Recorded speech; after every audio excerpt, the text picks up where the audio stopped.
Alright, Geordie Prepper here, and welcome to the next news video.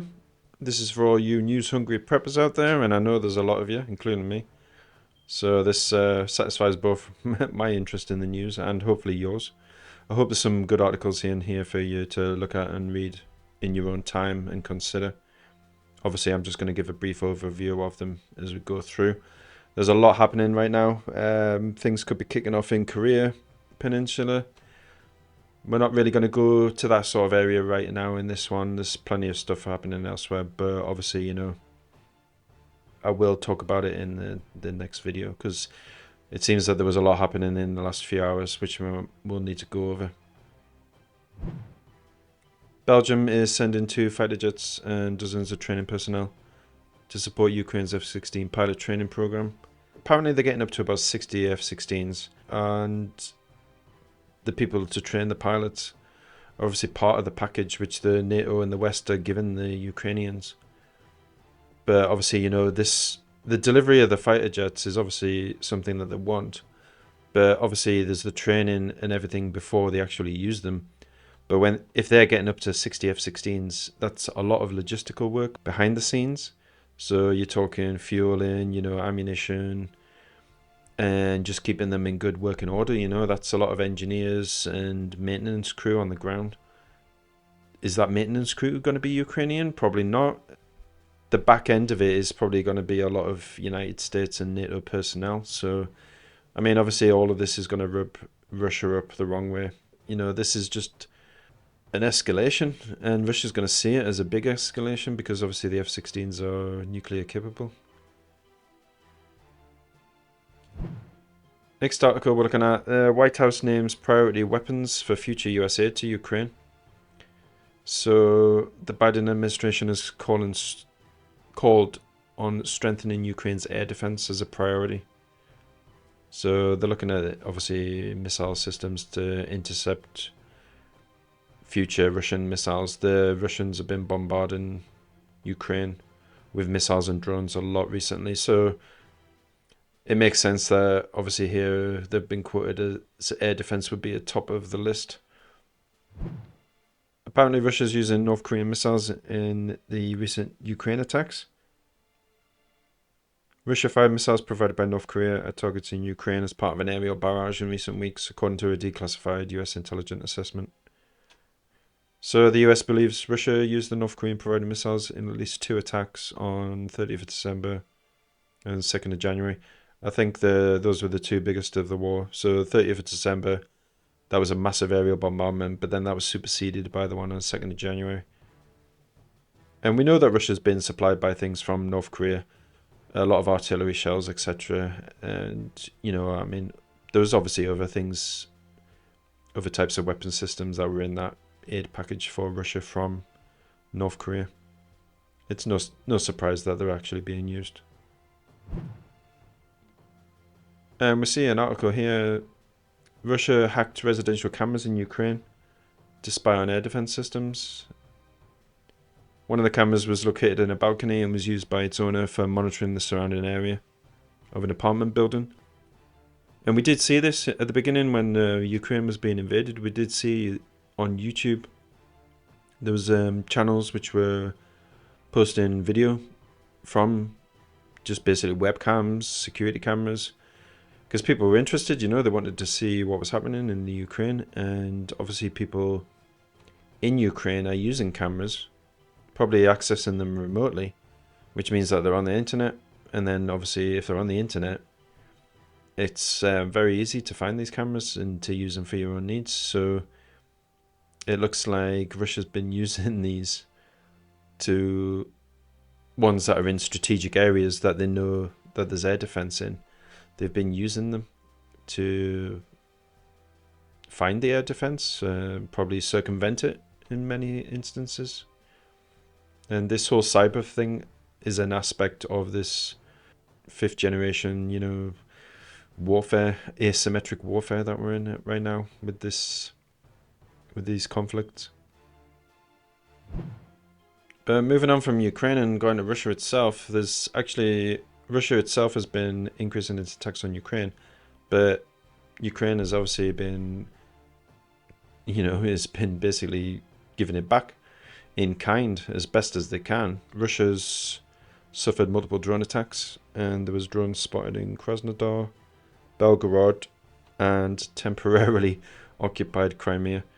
So this article is obviously from a very Ukraine focused news outlet, and they call Crimea temporarily occupied Crimea. I really don't think there's anything temporary about it. Crimea voted to join the Russian Federation. They were accepted. I don't think there's anything which is going to backtrack that, unless it's something really huge. I mean, we're talking, to get Crimea back, they're going to have to do something really massive. And if they do something really massive to do that, then obviously Russia's going to respond in kind. But anyways, enough rambling. Air alerts were heard on the Russian oblasts of Krasnodar and Belgorod, as well as Crimea, on January 4th, as Russia's aggressive war increasingly hits closer to home in Russia. So obviously, Russia claimed nearly 50 drones were used in the attacks, so that's quite a significant amount of drones heading towards Russia. They seem to be focusing it on Crimea, and they're saying that the Crimea was hit with missiles. Explosions were heard in various cities on January 4th. Ukrainian armed forces later confirmed a strike on a military unit near Yevpatoria. So Crimea is basically on the front line. Russia's saying that they're going to keep a hold of it. Ukraine is saying that they're going to take it back. I really don't think they're going to take it back unless, like I said, it's going to be something massive that they try.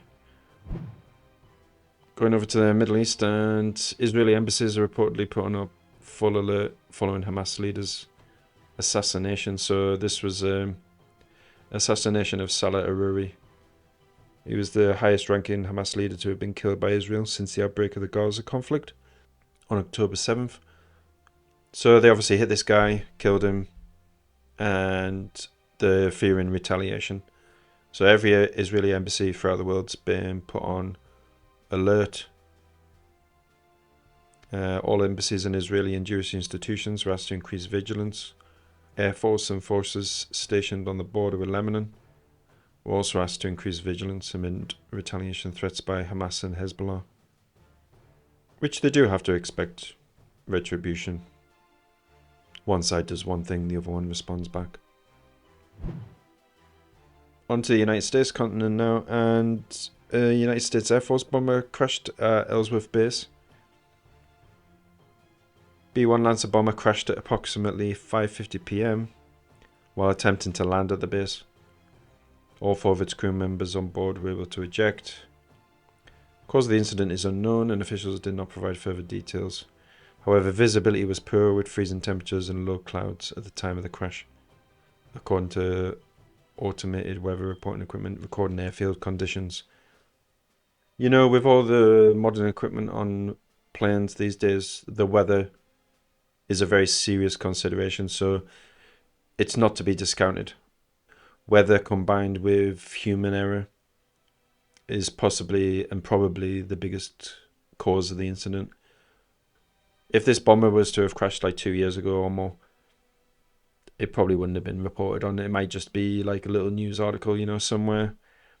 But obviously with everything going on, anything to do with other countries' nuclear triad or their military capability, this sort of thing is going to get reported in a lot more, and it's going to have a lot more eyes looking at it. So at least everyone got out.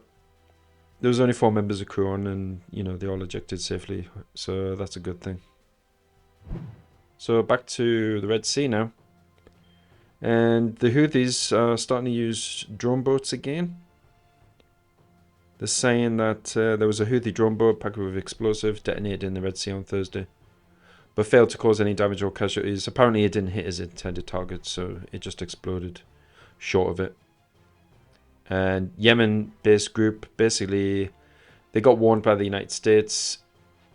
You do anything more after this warning and there's going to be consequences. So I think what we're looking at here is it's basically just going to be war against the Houthis, or they're just going to name them a terrorist group, which they probably already have. And then that's going to justify like military action, like direct military kinetic action against them, basically. So the Houthi campaign has been extraordinarily disruptive to international shipping in the Red Sea, causing some companies to suspend transits through the Red Sea and instead take the much longer, costlier journey around Africa.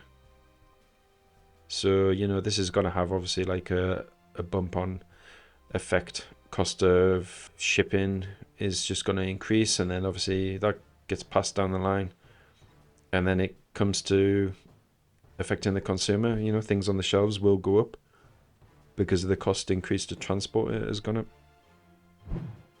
Alright everyone, so that's been today's news. The articles are linked in the description down below. Thanks a lot for watching, take care, be prepared, and stay safe.